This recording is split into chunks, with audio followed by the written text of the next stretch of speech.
بیر المصائب عزت ماب ذاکر مجاد حسین کنگرہ صاحب، ان تو بذاکر منظر عباس لنگاف چنیوٹ، ان تو بذاکر ناصر عباس گوندل، ان تو بذاکر سید منور عباس بخاری۔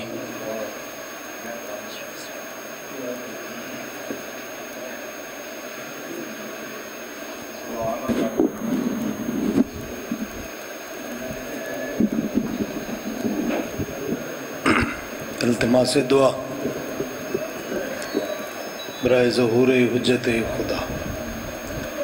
بسم اللہ الرحمن الرحیم۔ اللہم کل ولیک الحجت بن الحسن صلواتک علیہ وعلی آبائہ فی حاضی ساعت و فی کل ساعت من ساعت اللیل والنہار ولیم و حافظا وقائدا وناصرا ودلیلا وعینا حتی تسکنہ ورزقا توبا وتمتعہ فیہا طویلا۔ اللہم ثبتنی بولایت علی ابن ابی طالب۔ رب انی مغلوب فانتصر، رب انی مغلوب فانتصر، رب انی مغلوب فانتصر۔ یا کاشف الکرب عن وجہ الحسین علیہ الصلوۃ والسلام، اکشف کربی بحق اخیک الحسین علیہ الصلوۃ والسلام۔ افعل بما ما انت اہل ولا تفعل بما ما نحن اہل۔ یا رب الحسین اشف صدر الحسین بحق اخیک الحسین۔ مل کے بآواز بلند صلوات بھیج محمد۔ کدھے گئے نشاہ جی دی آواز ذرا کھلے، مہربانی کرے، بند کر کے ٹل گئے۔ ادھے آجو قدر سامنے پکھے لگے، انتے ہوا بھی ہے، جو مہربانی کرے۔ بابا جی پڑھ لو رو بھائی، اٹھے ہے میرا بیری دیا۔ آوے آوے آوے آوے، اٹھے اٹھے اٹھے۔ میرے مولا علی کا، میرے مولا علی کا، میرے مولا شیر جلی کا بسم اللہ نعرہ لگائے گا وہ بندہ دل کی مراد خدا انشاءاللہ جنت میں جائے گا۔ نعرہ اچھے حیدری جیو صدا آباد و شاد رہو۔ اپنے اپنے گناہوں کی بخشش کے لیے بآواز بلند صلوات بھیجے محمد و آلہ۔ اپنے اپنے مرحومین کی بخشش کے لیے بالخصوص میرے استاد محترم شہید ملت ناصر عباس کے بلندی درجات کے لیے بآواز بلند صلوات بھیجے محمد و آلہ۔ اعوذ باللہ من الشیطان اللعین الرجیم، بسم اللہ الرحمن الرحیم۔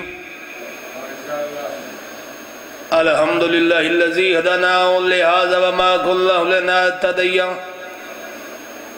لولا ان هدانا اللہ لقد جاءت رسل ربنا بالحق خاتم لمن سبق والفاتح لمن غلق عن معلن الحق بالحق بالقاسم محمد صلی اللہ علیہ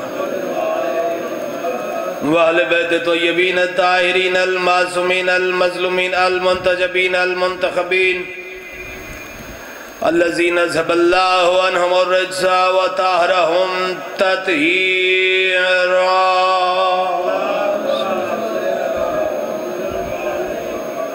لسیما بقیت اللہ المنتظر امام زماننا حضا روحیت الارواح العالمین لتراب المکتب الفدا اجل اللہ تعالی فرجہ الشریف وسہل اللہ تعالی مخرجہ الشریف ولعنت اللہ دائما باقی وغاصب حقوقہم ومنکرین فضائلہم وولایتہم ومصائبہم اجمعین۔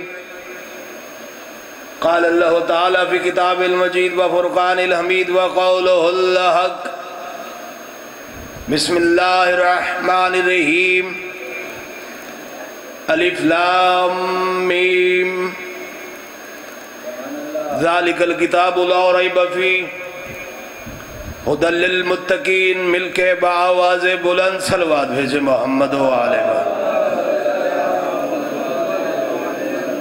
خداوند قدوس مخدوم عالمیان کی عزت و عظمت کے صدقے میں بانیان کی صفحہ ازا بچھائی، مولا اپنی بارگاہ میں قبول و منظور عطا فرمائے۔ میرا کریم اللہ مجھ سے میں جتنے احباب یہاں پہ تشریف فرما ہے ان کو ہر ایک قدم کے بدلے میں اجر عظیم عطا فرما۔ جو جو دلی حاجات لے کے آئے ہو مولا تمہاری شرعی حاجات قبول فرمائے. بآواز بلند صلوات بھیجے محمد و آلہ. بالکل طویل گفتگو نہیں ہے، بس تمہاری سوچ سے پہلے ممبر میں نے چھوڑ دینا ہے. آج 20 محرم ہے اور ہر جگہ پہ عزاداری منعقد. ذاکرین نظام بھی مصروف ہیں، لہٰذا جتنی شارٹ وقت میں مجلس پڑھوں اتنا شارٹ میں پڑھوں، چونکہ مجمع بھی، سنگتیں بھی، عزاداری بھی، پھر 5 بجے برآمدگی بھی ہونی ہے. قرآن پاک کا لفظ ہے، جہاں سے قرآن پاک کی ابتدا ہو رہی، جس لفظ کی ابتدا جہاں سے سورہ بقرہ کی ابتدا. ذہنوں کو تھوڑا سا بلند کر کے سننا ہے تاکہ میری گفتگو ذہنوں کے اندر بیٹھ جائے. شاہ صاحب قرآن کے پہلے ورق پہ لکھا ہوا ہے الف لام میم. جو قرآن پاک کی تلاوت کرتے ہو فرض سمجھ کے، وگرنہ قرآن پاک پڑھنا بڑا ثواب ہے، لیکن قرآن کرنے سے ثواب نہیں ملتا. توجہ ہے کہ نہیں؟ قرآن پاک کھول کے اگر اس کی تلاوت کرو گے تو پھر ثواب ملتا ہے. آمادہ ہو گئے کہ میں آپ کو جملہ ارسال کروں؟ لکھا ہوا ہے الف لام میم. 1550 سال ہو گئے ہیں قرآن کو اس کائنات میں نازل ہوئے. کسی بندے کی ہمت نہیں پڑی کہ ان 3 لفظوں کا ترجمہ کر کے دکھا دے. عقیدے والے بیٹھے ہو، میں نے آپ کو سامنے آئینہ رکھنا ہے اور ہر بندے کے ذہن میں ڈالنا ہے کہ الف لام میم کا مطلب کیا ہے. اگر الف لام میم بے معنی ہے، الف لام میم کا معنی کوئی نہیں ہے، تو اللہ نے قرآن میں درج کیوں کیے؟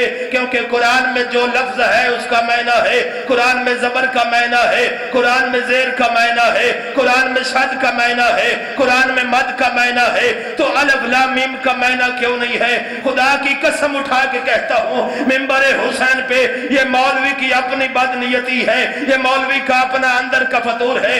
اگر وہ الف لام میم کا معنی دنیا کے سامنے کر دے تو اس کو وہ در نظر آتا ہے جس در پہ قرآن نازل ہوا. ہاتھ بلند کر.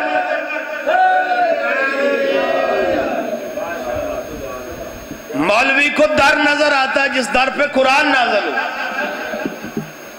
توجہ ہے کہ نہیں؟ میرے خیال نہ لنگر دی بھوک لگی ہے جس واسطے مجلس حسین چنو پہ بول دے، کیونکہ بندہ 2 ہی وقت نہیں بولدا، یا چوکھا بھوکھا ہوئے یا چوکھا رجیا ہوئے تا ہی مجلس نہیں سنیں دی. ذکر محمد و آل محمد دل کھول کے بولیا کرو. الف لام میم مولویوں نے ترجمہ نہیں کیا. بسم اللہ.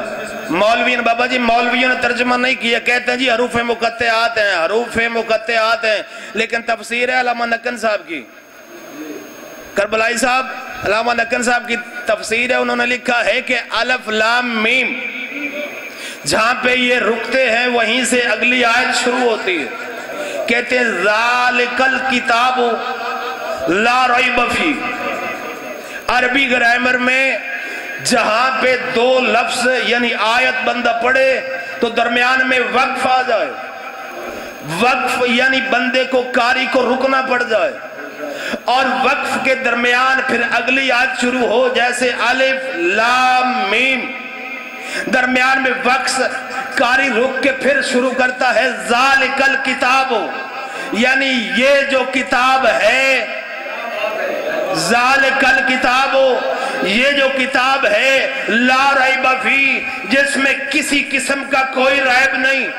جس میں کسی قسم کا کوئی رائب نہیں. بھئی کتاب تو پہلے ہی اللہ نے اتاری ہے, کتاب تو پہلے ہی اللہ نے نازل کی ہے, تو پھر عیب کیسے آئے گا؟ کیونکہ اللہ کے کلام میں کوئی عیب نہیں ہوتا, اللہ کی کتاب میں کوئی عیب نہیں ہوتا. اللہ نے 4 کتابیں اس کائنات میں اتاری ہیں, ساری کتابیں معتبر ہیں, ساری کتابیں افضل ہیں. پھر اللہ نے قرآن میں کیوں کہا لا ریب فی ذالک الکتاب لا ریب فی؟ بابرکت ہے وہ ذات کے جس کے ہاتھ میں یہ کائنات ہے, وہ کائنات کہنے والی ہے اور تم لوگ سننے والے ہو. قرآن میں لکھا ہوا ہے ذالک الکتاب لا ریب فی, وہ جو ذات ہے وہ بے عیب ہے, بے مثل ہے, بے مثال ہے. ذالک الکتاب, یہ جو کتاب ہے یہ بے عیب ہے. کون سی کتاب ہے؟ عربی والے کہتے ہیں یہاں پہ پیچھے والے کو اشارہ کر کے کہہ رہے ہیں, یعنی آل محمد الف لام میم وہ کتاب ہے جو بے عیب ہے. ہاتھ بلند کر کے بے جاگ کے سنو مجلس سے اس, یعنی الف لام میم وہ کتاب ہے جو بے عیب ہے.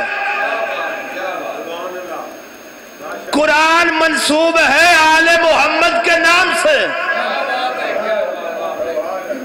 تو جو ہے جی قرآن ذکر ہے آل محمد کا, قرآن بعد میں آیا, آل محمد پہلے آئے. قرآن آل محمد کی شان کا نام ہے. کیا کسی نے کوئی شک ہے؟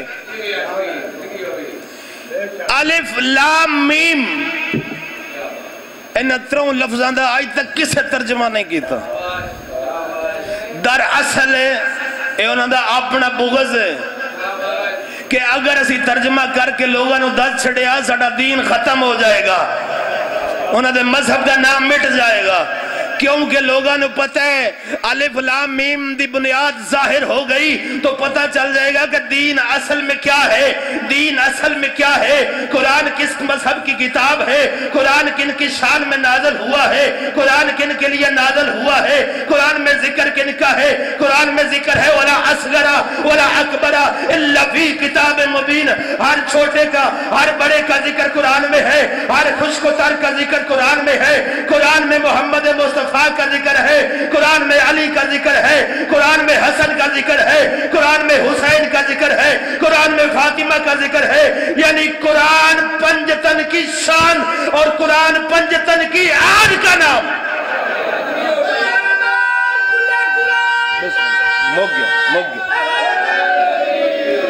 طویل گفتگو نہیں, اشرا پڑھ سکتا ہوں میں اس فکر,